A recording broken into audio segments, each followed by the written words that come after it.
Bonjour, Monsieur Baptiste Barrère est avec nous aujourd'hui, responsable marketing innovation chez GAC Group. Alors, Monsieur Barrère, est-ce que vous pouvez nous expliquer, dans le cadre de ce CyberDay, pourquoi il était pertinent pour vous et votre entreprise de venir à cet événement organisé à l'École de guerre économique? Donc nous, on est un cabinet de conseil en innovation et performance RH et fiscale. Ça fait environ 20 ans qu'on exerce sur ce domaine d'activité-là. Ça fait la deuxième année qu'on participe au CyberDay. L'année dernière, on avait fait une table ronde avec la CNIL à propos du RGPD. Et en fait, on mettait au regard la capacité des entreprises à vouloir innover sans être freinées par les normes RGPD et au contraire d'inverser la tendance, c'est-à-dire de faire en sorte que la mise en conformité au RGPD soit vecteur de business, soit un argument marketing et puis soit aussi que l'entreprise soit sereine par rapport à ça. Et cette année, on a choisi le sujet cyber parce que pareillement, on a beaucoup d'entreprises dans notre écosystème qui ont peur d'innover ou de développer leur croissance du fait du risque cyber et aussi du fait d'avoir des freins par rapport aux collaborateurs et à la capacité des collaborateurs et à être force de proposition innovante et à être vecteur de cyberattaque, puisque c'était le propos de la table ronde qu'on a tenue ce matin. Le collaborateur doit passer de maillon faible cyber et innovation à maillon fort. Voilà. Alors justement, dans les tables rondes auxquelles vous avez participé et assisté tout au long de cette journée, il y a 3 mots-clés qui reviennent. Alors vous me reprenez si je me trompe, mais ce serait innovation, humain et cybersécurité, le tout mêlé dans protéger la valeur que l'on crée. Comment fait-on aujourd'hui avec un monde ultra connecté et dont les barrières semblent s'amincir? En fait, le propos était effectivement de lier ces 3 mots, innovation, humain et cybersécurité, parce que une entreprise, son propre est de créer de la valeur, créer du business, faire du chiffre d'affaires. Pour ça, il faut innover. Innover, c'est aussi du jus de cerveau, des collaborateurs qui ont la capacité d'aller vers l'innovation, d'aller vers le développement commercial et le marketing stratégique de leurs projets innovants. Et pareillement pour la cybersécurité, encore une fois, l'ensemble des collaborateurs doivent être liés à ces thématiques-là, ils doivent être focusés sur ces sujets-là, quelle que soit leur strate dans l'entreprise. Alors du coup, le collaborateur doit s'inscrire dans une culture de l'innovation, pour reprendre vos termes, sans oublier donc une cyberhygiène. Comment aujourd'hui peut-on grandir sans prendre trop de risques?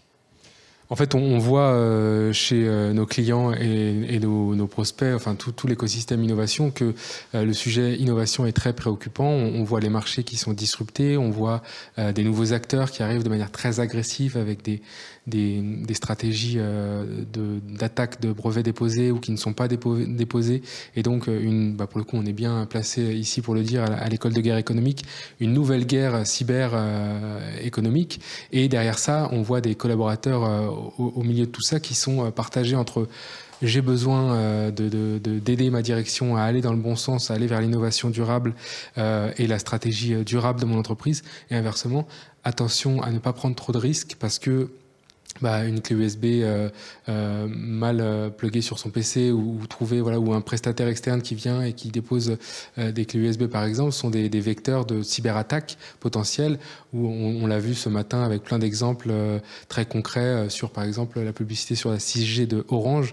Il y a des choses très évidentes qui même chez des très grands groupes sont pourtant pas réglées et encore une fois les cyberattaques c'est quelque chose qui perdurera et qui est génial dans le sens où jamais, je pense, on arrivera à endiguer ces problématiques-là. Par contre, il y a l'hygiène quotidienne, comme en ce moment le coronavirus, se laver les mains, c'est pareil au niveau de l'innovation et de la cybersécurité. Il y a des choses très simples à mettre en place, mais tout part du management et tout part de la pédagogie aussi. C'est très important de ne pas imposer et au contraire d'être très pédagogue dans sa façon d'amener la capacité d'une entreprise à innover, quelles que soient encore une fois les strates salariales.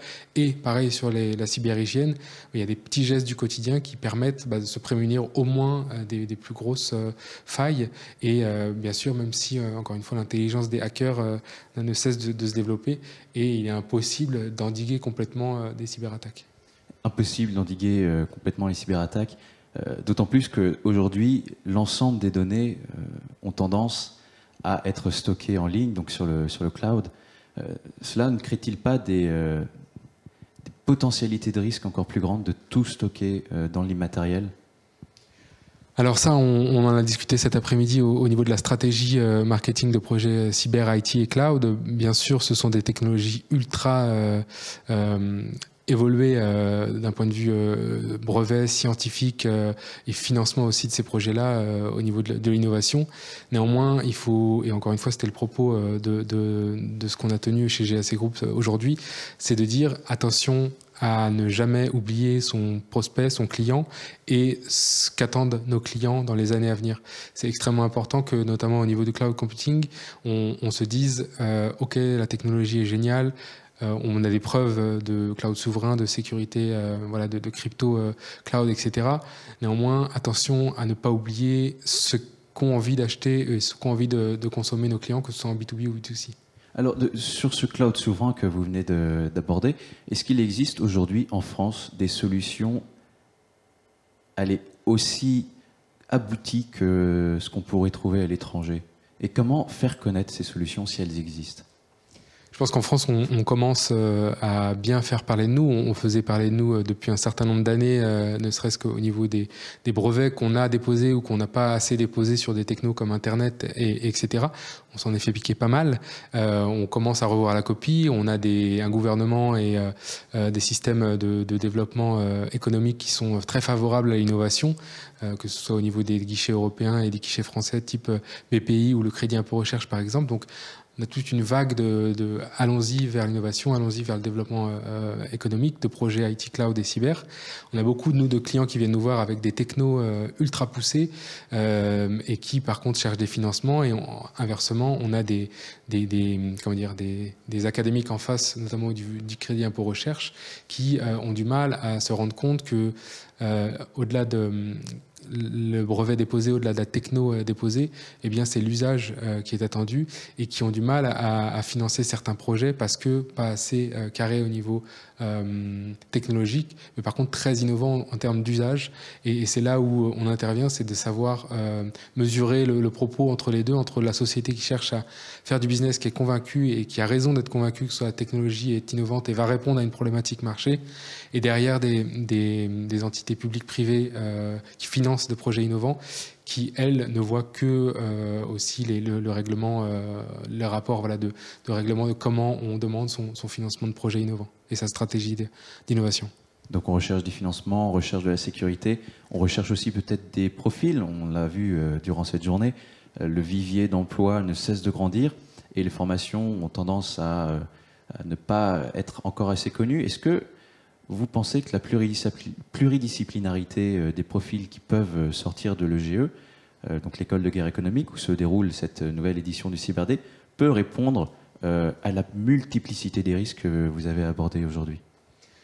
J'en suis convaincu pour avoir échangé avec certains de vos étudiants aujourd'hui. On voit et notamment des étudiants qui aimeraient rejoindre les cabinets de conseil en innovation. Donc nos portes sont grandes ouvertes, n'hésitez pas à candidater. Mais effectivement, les profils sont assez impressionnants en termes de culture économique, culture cyber et culture de l'innovation, puisque c'est un mélange des trois qui fait que l'entreprise pourra perdurer dans les années à venir, et toutes les vagues de disruption qui vont arriver dans les années à venir.